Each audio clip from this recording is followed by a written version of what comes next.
This chart summarizes in very briefly what we'll need for calculus this quarter in mechanics. And so there's really, for our purposes, two main ideas in calculus. One is the idea of a derivative, which is the slope, the local slope of a function. And the second one is the idea of an integral, which is the area under um, a, uh, a function if you draw it between the function and the x-axis. So first of all, let's talk about the derivative. So let's say I plot a function f of x vertically and x horizontally. And first of all, I consider what's known as the slope of the secant line, which goes from the coordinates of x comma f of x, which is where I have the cursor right here, to f of x plus delta x comma, I'm sorry, x plus delta x comma f of x plus delta x. And so the slope of this line, this secant line, is f of x plus delta x minus f of x over delta x. In the limit, as I let delta x go to 0, the left point will remain stationary and the right point will come along the line, along the function curve, closer and closer to x. And in the limit, this ratio will represent the slope of this red line, which is the local tangent line to the function. And that is what the derivative is. It's dy dx, which is y prime. Those are the main two symbolic ways that I will write it. And so if, for example, f of x is equal to ax to the n, where n is an integer, then the rule for differentiation is that f prime of x is equal to n ax to the n minus 1. If f of x is equal to a, where a is a constant, then the derivative is 0. And actually this is true more generally than for just n an integer. It's true for any real number. So that's derivative.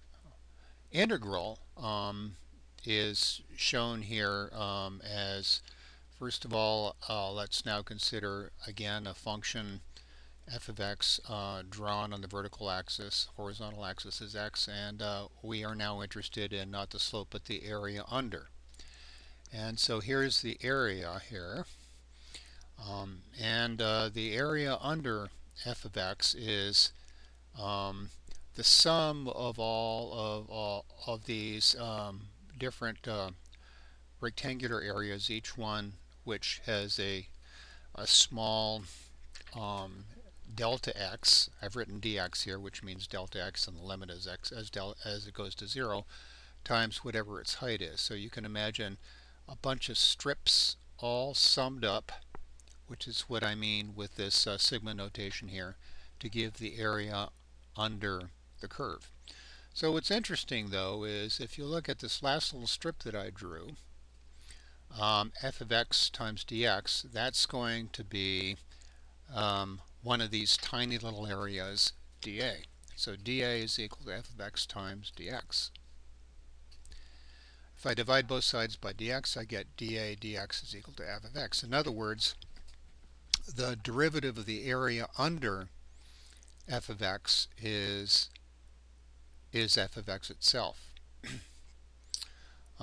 Okay, so that means that the area under, which is this integration operation, bears a relationship to f of x such that if you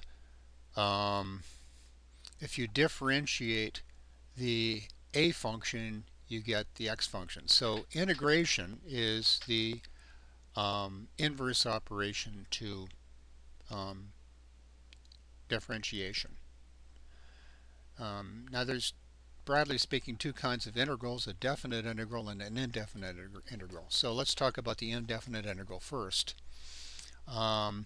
The indefinite integral is the function such that if you differentiate it, you get the original function. So if, for example, I integrate ax to the n, it's ax to the n plus 1 divided by n plus 1, because if I differentiate this using this rule right here, I'll get the original function. This formula that we just wrote down works for everything except n equals minus 1, in which case the denominator would be 0 here. And so a different formula, the integral of dx over x, which is x to the minus 1, is ln x. And for an indefinite integral, you always have to add a constant. Remember, we differentiate the right-hand side here to get the function that we're integrating. And so if you differentiate a constant, well, that's 0 by this rule above here. Now, when we actually apply this to kinematics, we're going to be using something called a definite integral, where we integrate between 2 points. And in that case, the integral of f of x dx from a to b is the antiderivative. Well, the antiderivative is this function that we talked about down here with the indefinite integral, f of b minus f of a. Okay, so for kinematics, what we're going to see is that if we have a velocity function, say, some velocity is that's a function of time. If we integrate that velocity function from time t1 to time t2, that's a definite integral now, we're going to get the integral of velocity is position, and so then we would get x of t2 minus x of t1. Well, in other words, that's the displacement that occurs from times t1 to t2. So in words, the integral of velocity is displacement. If we go the other way and we take the derivative of the velocity, well, that's the slope of the velocity curve. This is the area under. This is the slope of the velocity curve. We get the acceleration. And then so let's say we had a velocity curve of 2 minus t as plotted right here, where v is plotted on the vertical axis and time t in seconds is plotted horizontally. Then if we took the derivative of the v of t curve, we get acceleration. Well, the derivative of this curve just gives you the slope of that curve, which if you just eyeball this curve, you should see that it has a slope of minus 1 meters per second per second. And so I just get a constant function here. On the other hand, if we take this curve and we take the integral of it from 0 to t, we're assuming now that the position at time 0 is 0. We get the integral of 2 minus t. So the integral of 2 minus t is the integral of 2, which is 2t,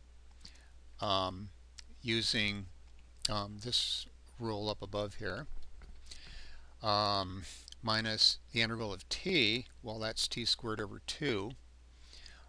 And if we plot that, we get the displacement of the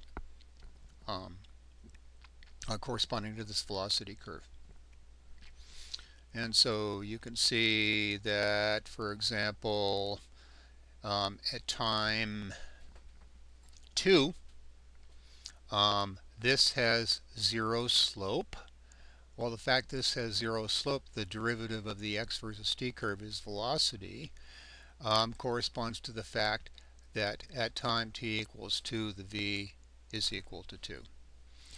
And the fact that the particle returns back to its original position and thereby has 0 displacement corresponds to the fact that the integral of this v over t curve from 0 to 4 is 0, because we get positive area here when we integrate from 0 to 2 seconds, and then we get a compensating equal and opposite negative area here. So the negative area here and the positive area here sum to 0, consistent with this